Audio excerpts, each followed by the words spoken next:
Hello student and friends, मेरा नाम अजय। आज हम पढ़ेंगे इंजीनियरिंग ड्राइंग का चैप्टर नंबर 2। हालांकि ये आईटीआई इलेक्ट्रीशियन सेकेंड ईयर वाले बच्चों के लिए है, तो साइट पे लिखा होगा, आप लोगों को दिख भी रहा होगा कि आईटीआई इलेक्ट्रीशियन सेकेंड ईयर वाले बच्चों के लिए। तो आप देख लो, यहाँ पे लिखा हुआ है, कुछ डायग्राम हमने बनाया है जो इम्पोर्टेंट था। आपको टाइम को बचाने के लिए मैं ऑलरेडी बना लिया हूं। तो चैप्टर नंबर 2 इलेक्ट्रॉनिक कंपोनेंट्स ये हम पढ़ेंगे। तो सबसे पहले आपको देखो, ये सब इम्पोर्टेंट है, तो आपको ड्राइंग शीट पे बनाना है। तो पहला मैंने क्या बनाया है कि PN junction diode. PN junction diode में ये ए का मतलब होता है एनोड, के का मतलब होता है कैथोड। तो कुछ इस टाइप से रहता है, ये इंपॉर्टेंट है कि पीएन जंक्शन डायोड। दूसरा पॉइंट है फोटो डायोड। फोटो डायोड में भी एक एनोड होता है, एक कैथोड होता है, सेम डायोड जैसे डायग्राम रहता है, बट याद रखना ये अंदर की तरफ होता है उसे फोटो डायोड बोलते हैं, जो बाहर की तरफ एरो होता है उसे एलईडी बोलते हैं। ये ए हो गया, ये के, ये एनोड, ये कैथोड, इसमें भी एनोड और कैथोड। तो ये दोनों में छोटा सा डिफरेंट है और ज्यादातर बच्चे गलत करके आ जाते हैं। अगर फोटो डायोड आता है, फोटो डायोड में क्या होता है, फोटो खींची जाती है, तो फोटो खींचने का मतलब अंदर की तरफ, और एलईडी जो प्रकाश देती है तो प्रकाश बाहर जाता है। आप ऐसा समझ के इसे याद भी कर सकते हो, हालांकि ये तरीका है याद करने का। तो प्रकाश बाहर जाता है तो एरो का निशान बाहर की तरफ। अब हम फोर्थ नंबर देखते हैं, क्या है, वैरेक्टर डायोड। वैरेक्टर डायोड का मतलब होता है कि एक तो डायोड बना है, ये थोड़ा सा तिरछा रहेगा, ये एनोड हो गया, कैथोड हो गया, जिसको हम बोलते थे बैरियर टाइप से ही है, तो ये क्या है, थोड़ा सा तिरछा रहेगा। नेक्स्ट आते हैं जीनर डायोड। मोस्ट इंपॉर्टेंट है जीनर डायोड, ये पेपर में पूछा भी गया था। ऊपर एनोड और कैथोड, बस इसे सिंबल को आप याद रखना, कुछ इस टाइप बना होता है। इसके बाद ये भी इंपॉर्टेंट है पीएनपी ट्रांजिस्टर। पीएनपी ट्रांजिस्टर में क्या है कि बी का मतलब बेस होता है, ई का मतलब एमीटर होता है, सी का मतलब कलेक्टर होता है। तो आप लिख लो, ये क्या होता है, बेस होता है। हालांकि लिखने की जरूरत नहीं होगी, आपको डायग्राम सीधे इंजीनियरिंग ड्राइंग में क्या होता है कि क्वेश्चन आया उसकी ड्राइंग बना दो। तो यहाँ पे ई जो होता है वो इमीटर का काम करता है, सी जो होता है कलेक्टर का काम करता है, और जो बी होता है वो बेस का काम करता है। याद रखना कि एमीटर में ही ये एरो का चिन्ह होगा, ये एरो का याद रखना, यहाँ पे एरो का चिन्ह बना हुआ है। अब एनपीएन में जाके देखना, तो एनपीएन में यहां देखो एरो का चिन्ह है, बाकी सब सेम है। ये एरो का चिन्ह आपको बनाना पड़ेगा। मतलब एनपीएन में बाहर की तरफ होता है, पीएनपीएन में अंदर की तरफ होता है, और ये दोनों इंपॉर्टेंट है, पीएनपीएन ट्रांजिस्टर और एनपीएन ट्रांजिस्टर। इसे याद करने का सबसे बेस्ट तरीका है, मैं बगल में ट्रिक भी लिखे दे रहा हूं, पर आपको ड्राइंग में वो चीजें नहीं बनानी पड़ेगी। अब बताओ, आप एन बनाते हो तो एन ऐसा कुछ होता है, ये तो एरो कहाँ की तरफ जा रहा है, बाहर की तरफ।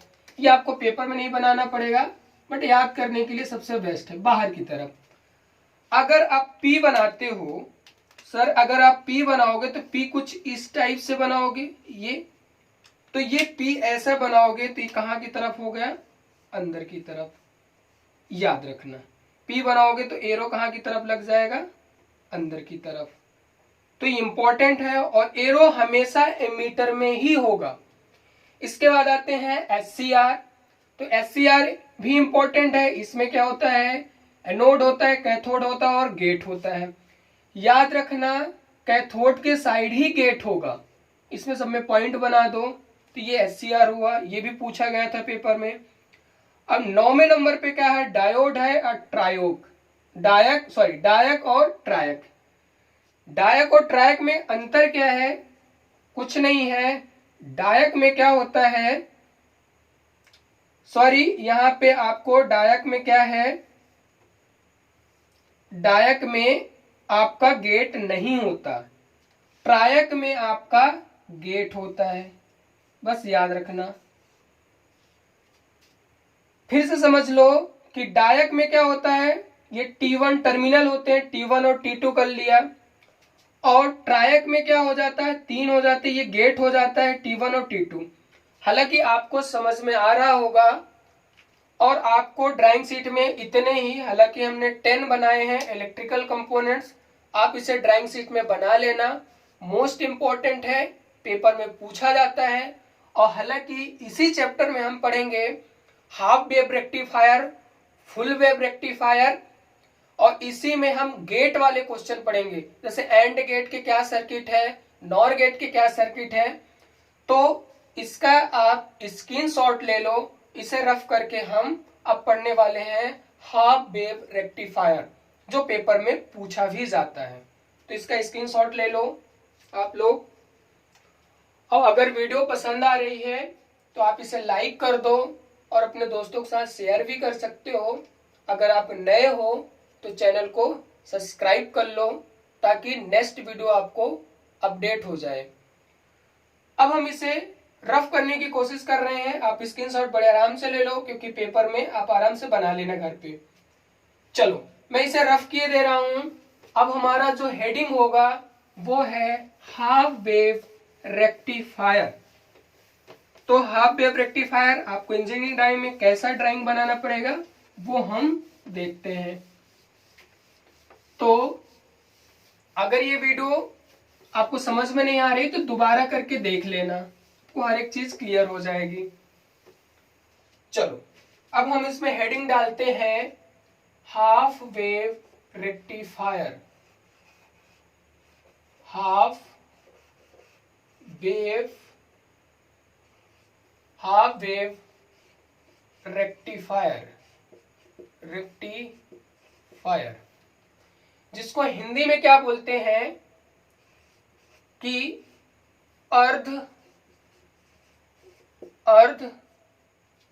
तरंग दृष्टकारी,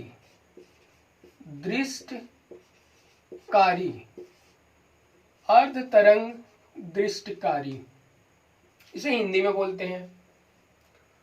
तो ध्यान देना, आपको एग्जाम में कैसे ड्राइंग बनानी पड़ेगी वो देखना है। ये क्वेश्चन टाइप आएगा तो ये हेडिंग है, तो हेडिंग हम अच्छे से बना देते हैं ताकि आप लोगों को समझ में आए। ये क्या है, हाफ वेव रेक्टिफायर। बस वीडियो को पूरा देखना। अगर आप ITI सेकेंड ईयर के स्टूडेंट हो तो आप पूरा देखना, अगर कोई पॉलिटेक्निक वाला स्टूडेंट है तो वो भी पढ़ सकता है क्योंकि उसके लिए भी इंपॉर्टेंट है। चलो ध्यान देना, अब हम यहाँ पे आंसर बनाने जा रहे हैं। तो ये हमारा क्या है, यहाँ पे एक ट्रांसफार्मर लगा होता है तो आप उसे बना लो।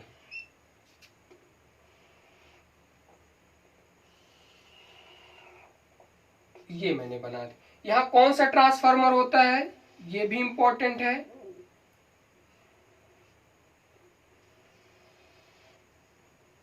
तो आप देखते जाना और देखकर ही बनाना आप लोग भी। और जब तक आप इंजीनियरिंग ड्राइंग प्रैक्टिस मांगती, मैं बार बार कहता हूं, अगर आप प्रैक्टिस नहीं करोगे तो मुश्किल है जो आपको समझ में आए।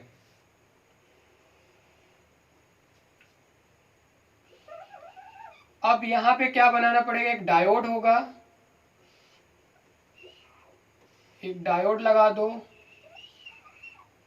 ठीक है, डायोड के बाद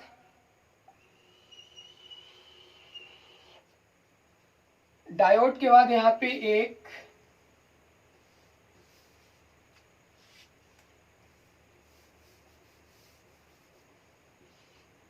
ये क्या हो जाएगा हमारा, यहां पे हम लगा देंगे RL। ये तो यहाँ पे हम सप्लाई देंगे। तो सप्लाई हम कैसे लिखेंगे, यहाँ लिख लेते हैं AC, जैसे मैं लिख रहा हूं उसी तरीके से लिखना, हालांकि दिख नहीं रहा होगा, देख लेना, AC सप्लाई, AC सप्लाई। तो ये इंजीनियरिंग ड्राइंग में सफाई मायने ज्यादा रखती है।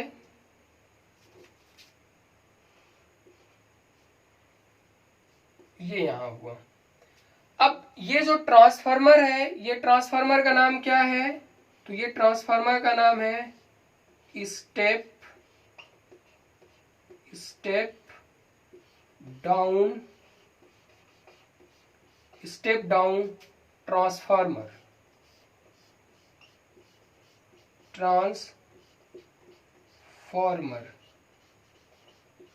Step down transformer. इसके बाद ये क्या हो जाता, RL, ये क्या हो जाता, डायोड।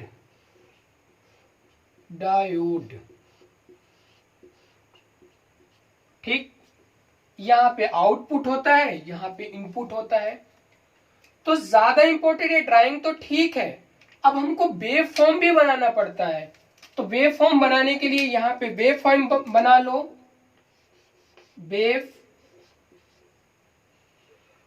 तो वेव्स दो टाइप्स के, एक तो इनपुट वेव बनाओगे और एक आउटपुट वेव बनाओगे। तो यहां पे मैं लिख देता हूं इनपुट वेव। इनपुट वेव कैसी होगी, तो ये कुछ इस टाइप से होगी, ध्यान से देखना क्योंकि ये आपको एग्जाम में बनाना ही पड़ेगा। ये है ये इनपुट वेव होगी, छोटा बना देते हैं।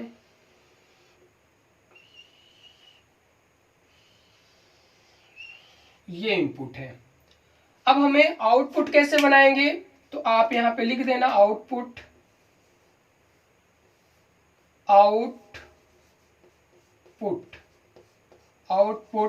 वेव।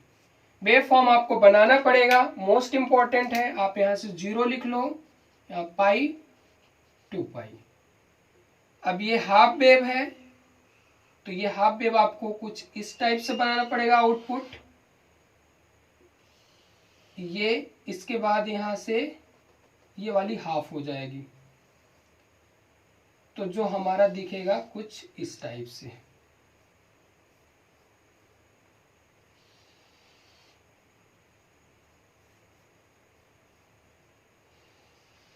बस ये इंपॉर्टेंट है। ये तो यहां पाई, सॉरी 0 के बाद 2 पाई, 0 के बाद यहां सॉरी पाई होगा, 2 पाई 3 पाई। ठीक, यहां पे अब आपको समझ में आया होगा।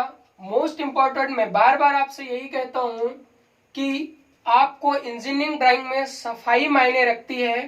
तो ये पूरा ड्राइंग बन गया, और ड्राइंग के साथ साथ में हमने बता दिया ये एसी सप्लाई होती है, और ये जो होता है ट्रांसफार्मर यूज होता है, और ये डायोड होता है, और ये आरएल है, मतलब लोड है। इसे यहाँ पे लोड समझ सकते हो, ये क्या है, लोड है। यहां आउटपुट होगा, यहां पे इनपुट हो गया। तो इनपुट का जो वेव फॉर्म होगा कुछ इस टाइप से होगा, आउटपुट का वेव फॉर्म कुछ इस टाइप से होगा। चाहो तो यहां छोटा सा इनपुट का वेव फॉर्म यहां भी बना सकते हो, ये कुछ इस टाइप से। तो आप इंजीनियरिंग ड्राइंग में ऐसा कर सकते हो। यहां पे 0 पाई 2 पाई। अब आपको लिखना भी पड़ेगा, जब ये ड्राइंग बना लोगे तो यहां लिखना पड़ेगा ये इनपुट है, ये आउटपुट है। तो यहां लिख दो इनपुट। याद रखना ये सारे लेटर सेम होने चाहिए, तो यहां इनपुट, बस इनपुट भी हो गया। तो आप लोग इस ड्राइंग को ड्राइंग शीट पे बनाना।